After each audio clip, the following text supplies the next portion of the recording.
Buenas tardes.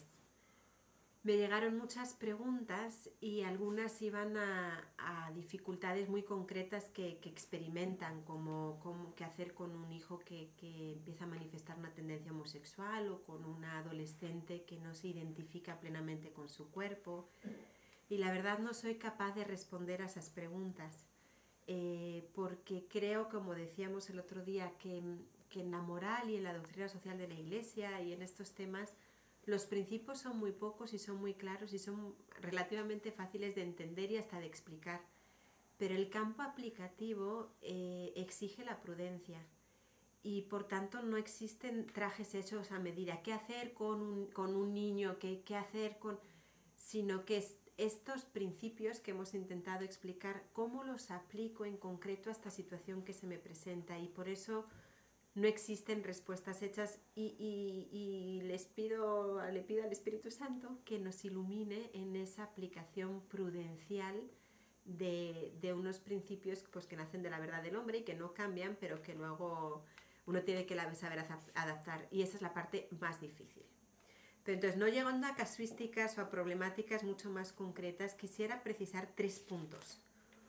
Uno, se me preguntaba, la pregunta es textual, es si hombre y mujer pueden elegir su género independientemente de su sexualidad biológica. Hombre y mujer pueden elegir su género independientemente de su sexualidad biológica. Me preocupó un poquito porque me hizo ver que quizás no fuimos tan claros en la conferencia como yo pensaba. La respuesta es no, al menos por 3 puntos. Uno, porque la sexualidad nunca es solo biológica. Ese es uno de los puntos que creo que dijimos, pero que no está de más siempre insistir. La sexualidad en el hombre nunca es solo biológica. Si se acuerdan, hablábamos de una dimensión biológica con distintos niveles, cromosómico, genital, morfológico, pero decíamos que la sexualidad toca toda la dimensión también espiritual de la persona. Por tanto, no se puede simplemente poner entre paréntesis como si fuera un órgano que de alguna manera me molesta y puedo prescindir de él, porque toca las otras dimensiones de mi personalidad. Entonces la sexualidad, primer punto, no es solo biológica, no es un órgano, toca la identidad de la persona. Segundo, porque cuando hablábamos del camino que la persona tiene que hacer para dar significado a su identidad sexual, sí hablábamos de la libertad, porque no es algo que venga automático o dado en sí mismo, o sea, de manera totalmente determinada. Hablábamos también de que hay una influencia cultural que tenemos que reconocer. Pero decíamos que la formación de esta identidad de la persona no puede prescindir del dato corpóreo, no se puede poner entre paréntesis el dato corpóreo, no podemos hacer como si no existiera. Podemos intentarlo, pero no funciona, porque el cuerpo, y lo dijimos también, es un vínculo y es un límite. Yo no puedo ser todo, yo no puedo autodiseñarme, yo no puedo autocrearme. Pero al mismo tiempo que es un vínculo, es también mi posibilidad, es también el escenario de mi libertad. No tiene solo una dimensión negativa que me limita y digo, yo no puedo ser todo, pero con lo que soy, lo que me permite ser y darle un significado. ¿Qué quiere decir esto? Que si nosotros en la formación de la propia identidad de género, identidad personal, queremos extrañarnos del dato corpóreo, no funciona. Hay una dimensión ahí que queriéndola silenciar, en el fondo está gritando más fuerte, porque yo tengo un cuerpo también.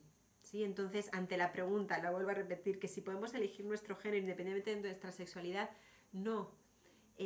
Aunque sabemos que a veces este proceso de apropiárselo es complejo, y hay que ver cuáles son los puntos que causan mayor dificultad para tratar de llamarlos por su nombre y tratar de integrarlos o de vivir con ellos de la manera más pacífica posible.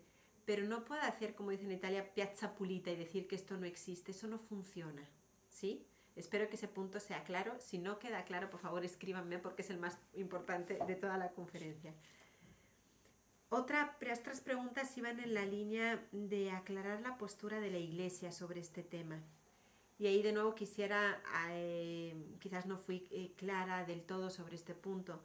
La Iglesia ha condenado clarísimamente la ideología del género como tal. Lo ha hecho la Congregación de la Doctrina de la Fe en el documento que sacó sobre la colaboración entre hombre y mujer. Ha hablado muy claramente el Papa Benedicto, ha hablado muy claramente también el Papa Francisco.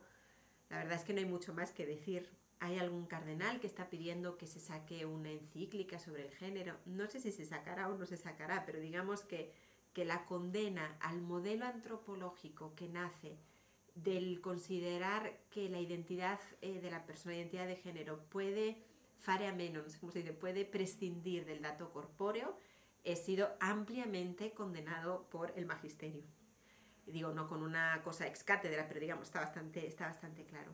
Lo que sí decíamos es que al interno de la Iglesia sí hay como dos posturas, pero más de tipo pastoral, no estoy hablando de doctrina, a la hora de enfrentar estos problemas. Y hay una postura que rechaza totalmente el concepto del género y se niega a utilizarlo, porque dice entrar en diálogo con esta perspectiva es ya pactar con el mal, ¿no? Y es legítima y tiene sus porqués.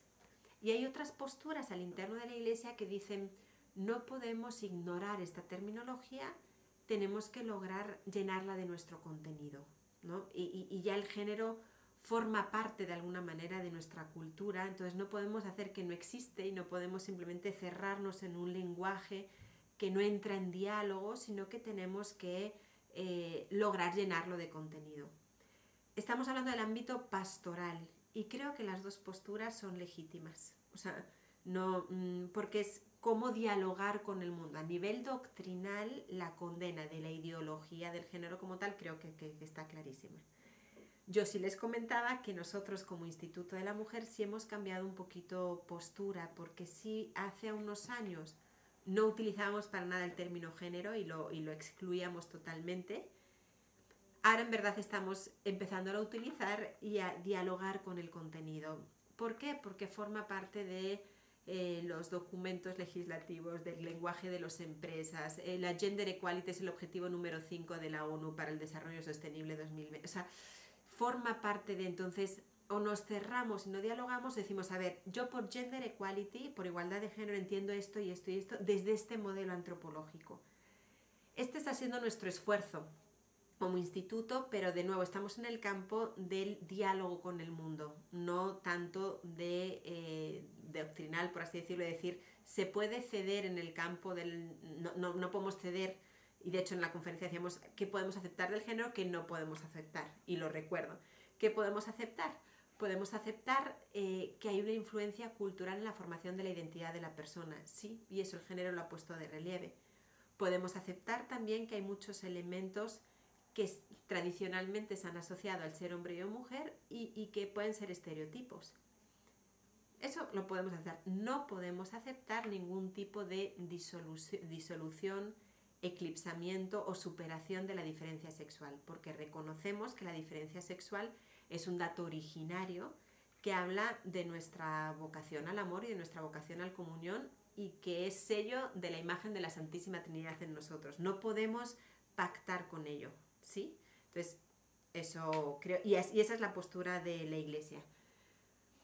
Y el tercer punto es qué hacer era la diferencia entre perspectiva e ideología del género. Y creo que un poquito lo acabo de decir. La ideología es esa propuesta que nace de un modelo antropológico preciso que dice que la identidad de género puede estar separada de la identidad biológica. Separada, quiero decir, en oposición, pueden ir por caminos distintos. ¿Es válida la distinción? No la separación. Entonces, esta es lo que sería la ideología, la teoría del género como tal. La perspectiva de género es más la que se mueve en el ámbito cultural, donde la ideología de género la intenta proponer como disolución de la diferencia sexual. Y a la hora de dialogar podemos decir, a ver, se puede adoptar una perspectiva de género sin abrazar el modelo antropológico. ¿Me explico? Tengo aquí una persona delante que espero que me diga si me entiendo o no me entiendo. Entonces, la ideología es la versión dura con el modelo antropológico, por así decirlo. La perspectiva es esa sensibilidad o esos óptica, esas que muchas veces está asociada a la ideología y que nosotros a la hora del diálogo cultural podríamos tratar de distinguir y de separar. ¿Sí? ¿Esto sí queda claro? Esperemos que sí. Que Dios les bendiga. Yo sigo pidiendo a la Madre del Verbo encarnado, que nos ayude a admirarnos del hecho de que ya en nuestro cuerpo está escrita de alguna manera nuestra vocación a la comunión, y eso es una maravilla, y que nos dé la sabiduría y la luz para poder proponer esta belleza a nuestro tiempo, que está muy herido y muy confundido. Muchas gracias.